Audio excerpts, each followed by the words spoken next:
Frères, compagnons, camarades, je vous apporte le salut fraternel de la Fédération nationale de la libre pensée et de son président, Jean-Sébastien Pierre. Disons-le tout net, ce monde sans le soufre et la guerre. D'aucuns avaient envisagé d'organiser à Paris un défilé militaire ce 11 novembre 2018. Quelle honte!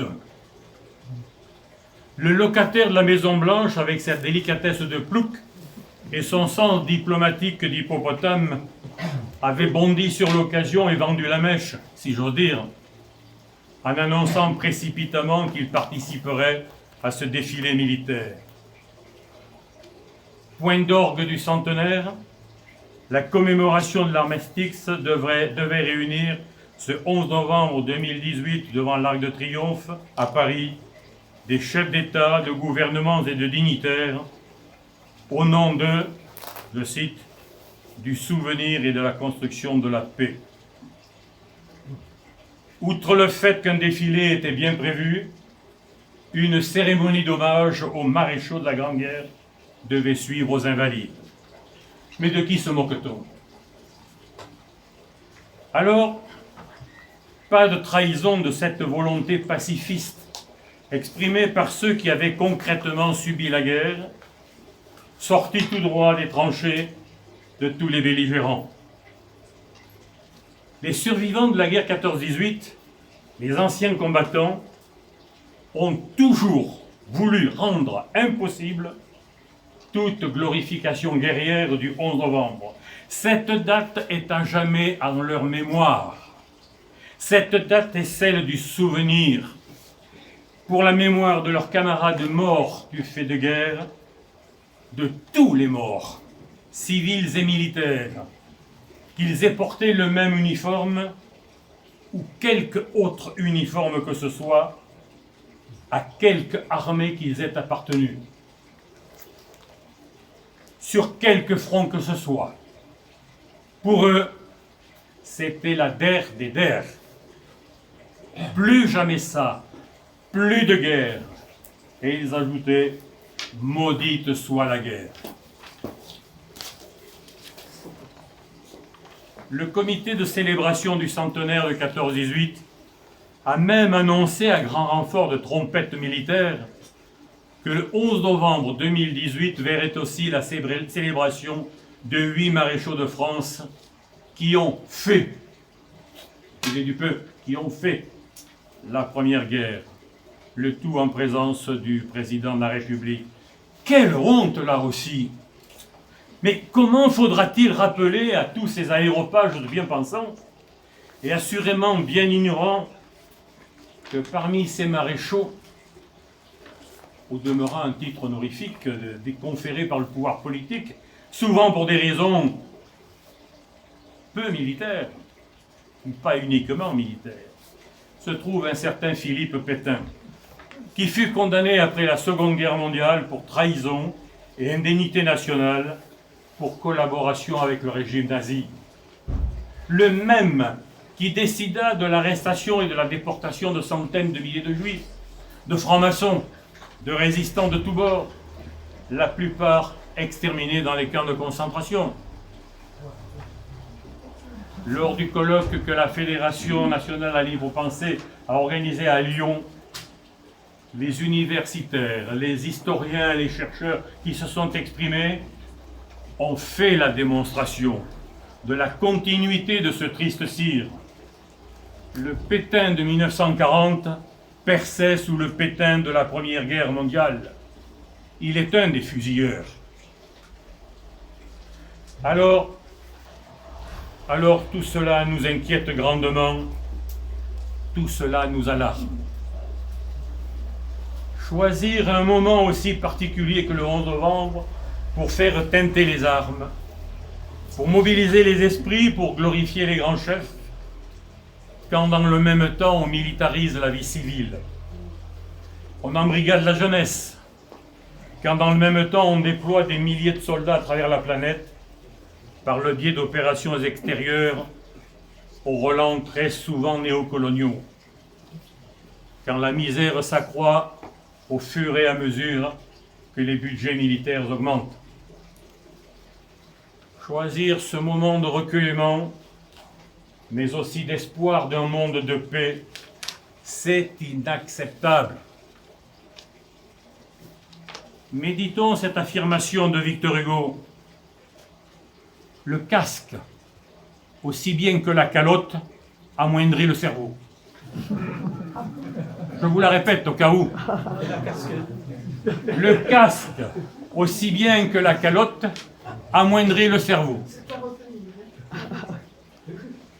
Mais nous voici ici devant une modeste plaque commémorative, comme il y en a à travers toutes les communes de France, des milliers, des dizaines de milliers.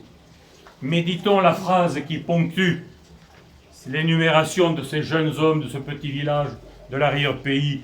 Maudits soient les responsables de la guerre. Et ils ne sont pas que militaires quand on dit les responsables de la guerre. Et honneur à ceux qui ont travaillé pour la paix avant, c'est moi qui l'ajoute ça, avant, pendant et après. Avant, le plus célèbre est Jaurès, il n'est pas le seul. Pendant, c'est ceux qui mèneront à Kinsale, à Zimmerwald, j'en passe, bien entendu, il y en a eu bien d'autres. Comme le rappelle si bien cette épitaphe, la guerre n'est pas le résultat du hasard et n'a rien à voir avec la génération spontanée. Elle est le produit de décisions politiques, d'ambitions personnelles, de rivalités économiques et coloniales, d'intérêts industriels, le tout sous-tendu par une volonté de suprématie capitaliste et financière. Comme le disait si bien Paul Valéry, vous connaissez la phrase, la guerre, c'est le massacre de gens qui ne se connaissent pas, au profit de gens qui se connaissent très bien, mais ne se massacrent pas. Alors, comme il est écrit ici, maudits soient les responsables de la guerre, et nous ajoutons tous ici collectivement, de toutes les guerres. Et insistons avec force, maudite soit la guerre, maudite soit toute la guerre, toutes les guerres. Mais devant cette stèle, poursuivons, honneur à ceux qui ont travaillé pour la paix.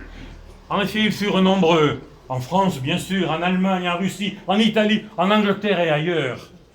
Celles et ceux qui, hommes et femmes, lucides et conscients que les nationalismes, les ambitions coloniales, les enjeux financiers pervers conduisaient à l'hécatombe. La guerre n'est pas sortie le 2 août 1914 comme une surprise. Il suffit de relire l'histoire européenne. Dans tous les pays, des hommes et des femmes se sont élevés pour dire leur refus de la guerre. Pour nous en tenir qu'à la France. Je cite, mais c'est pas loin d'être exhaustif, juste pour illustrer mon propos. Jean Jaurès, Léon Bourgeois, Ferdinand Buisson, qui présidait la Ligue des droits de l'homme à l'ouverture de la guerre, le 2 août 1914, Joseph Caillot, et tant d'autres dans le monde ouvrier, syndical, les mouvements féministes, et j'en passe. Ces refus se poursuivirent également pendant la guerre, et ils étaient d'autant plus méritoires que leurs auteurs étaient poursuivis, pourchassés, emprisonnés, voire même fusillés. Oui, le 11 novembre 1918, c'est d'abord la victoire de la vie, la victoire sur la folie des hommes et les dirigeants. C'était l'espoir que plus jamais les hommes ne s'étriperaient pour des intérêts qui n'étaient pas les leurs. Mais aujourd'hui, pour nous, libres penseurs et bien d'autres, vous en êtes ici témoins, des témoins, pour des millions d'autres, le combat ne s'arrête pas là. Les facteurs de guerre sont toujours là, et même, pour certaines régions du monde, la guerre est bien là. Pour nous, les mêmes causes produisent les mêmes effets. C'est pourquoi le combat pour la paix demeure une priorité absolue. Et comme l'a souligné Henri tout à l'heure, pour nous aussi, libre penseur, il est une blessure de la guerre 14-18 qui demeure ouverte un siècle après et qui saigne toujours. C'est celle des fusillés, pour l'exemple.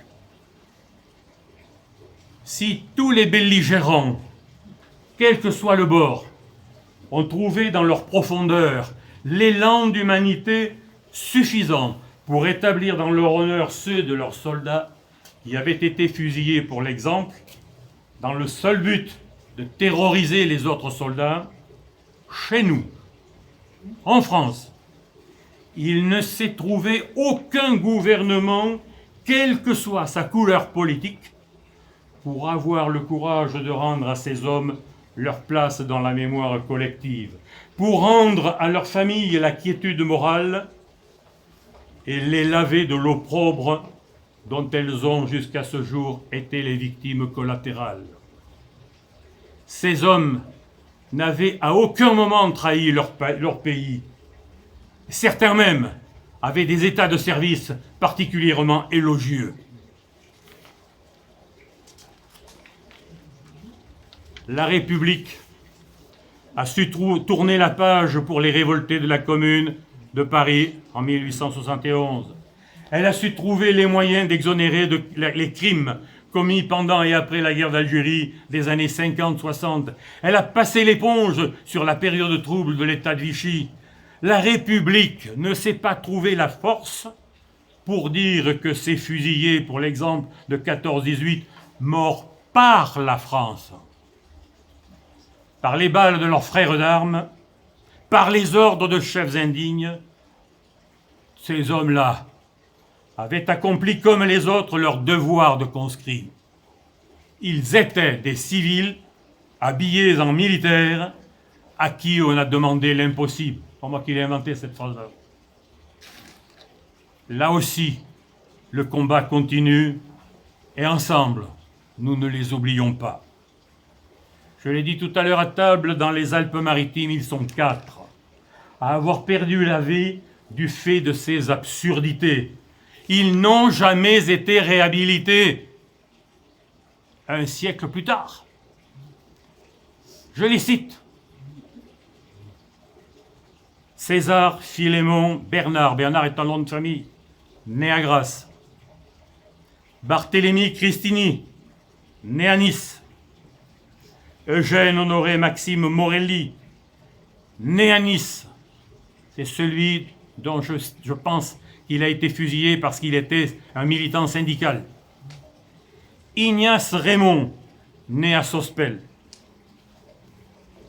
Alors, le 7 avril de 2019, l'année prochaine, nous serons, au moins tous les deux déjà, à Chauny dans l'Aisne, dans cette commune qui était sur le front, qui a connu les affres de la guerre. Nous y serons pour l'inauguration du monument aux morts en hommage des 639 fusillés, pour l'exemple français. Les gouvernements successifs, par leur refus de réhabiliter ces hommes, ont tous choisi le camp de l'armée et de la guerre.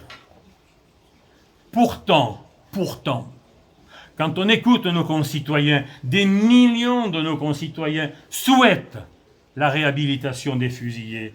Des milliers ont fait campagne avec nous, avec la Ligue, pour ériger ce monument en les réhabilitant. Des centaines de communes et des milliers de citoyens, dont certains sont parmi vous ici, ont contribué à le financer. Alors, ensemble, parce que nous sommes la République, nous les réhabiliterons sur le front. Qu'importe les états-majors et leurs chiens au pouvoir, citoyennes et citoyens, amis, sœurs, frères, camarades, à bas la guerre, à bas toutes les guerres.